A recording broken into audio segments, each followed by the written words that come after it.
স্বরাষ্ট্রমন্ত্রী যে বক্তব্য দিয়েছেন তা ইনডাইরেক্টলি সেটা ধর্ষকের পক্ষে যায়। স্বরাষ্ট্রমন্ত্রী তার এই দুর্বল বক্তব্য এই সমস্ত ক্রাইমকে আরো উস্কানি করে দিয়েছে। সুতরাং আমরা বলতে চাই, এরকম ধরনের অপরাধ করে স্বরাষ্ট্রমন্ত্রী নিয়ন্ত্রণ করতে না পারে উনার আগে থেকেই পদত্যাগ করা উচিত। বাংলাদেশ এখন একটা জাহান্নামের দিকে এগিয়ে যাচ্ছে। প্রতিদিন প্রতিক্ষণ আমরা তাকিয়ে আছি কখন কি হয়। এখানে ছোট ছোট শিশুদেরকে ধর্ষণ করা হচ্ছে, ছোট ছোট বাচ্চাদেরও নিরাপত্তা নেই। এই জন্য কিন্তু বাংলাদেশ স্বাধীন হয় নাই।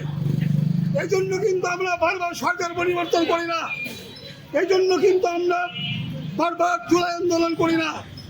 যে দেশে মানুষের কোনো জীবনের নিরাপত্তা নাই, ছোট ছোট শিশুদের নিরাপত্তা নাই, যেখানে মাত্র দ্বিতীয় শ্রেণীর একটি মেয়েকে নির্মমভাবে ধর্ষণ করে, মাথা বিচ্ছিন্ন করে, অঙ্গ প্রত্যঙ্গ বিচ্ছিন্ন করে হত্যা করা হয়েছে।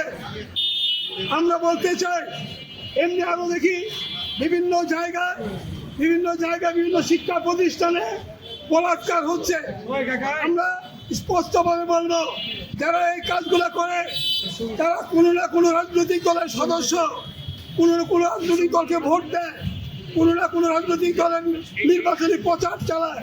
এগুলো কিন্তু আমরা ফেসবুকে দেখে থাকি। অপরদিকে আমাদের দেশের গভর্নমেন্টকে দেখলে মনে হয় আমাদের মাননীয় স্বরাষ্ট্রমন্ত্রী তার এই দুর্বল বক্তব্য এই সমস্ত ক্রাইমকে আরো উস্কানি করে দিয়েছে। সুতরাং আমরা বলতে চাই, এরকম ধরনের অপরাধ করে স্বরাষ্ট্রমন্ত্রী নিয়ন্ত্রণ করতে না পারে উনার আগে থেকেই পদত্যাগ করা উচিত। সরকার মুখে মুখে বড় বড় কথা বলে, কিন্তু আমাদের প্রধানমন্ত্রী কালকে আমরা দেখলাম যে ছুটে গিয়েছে সেই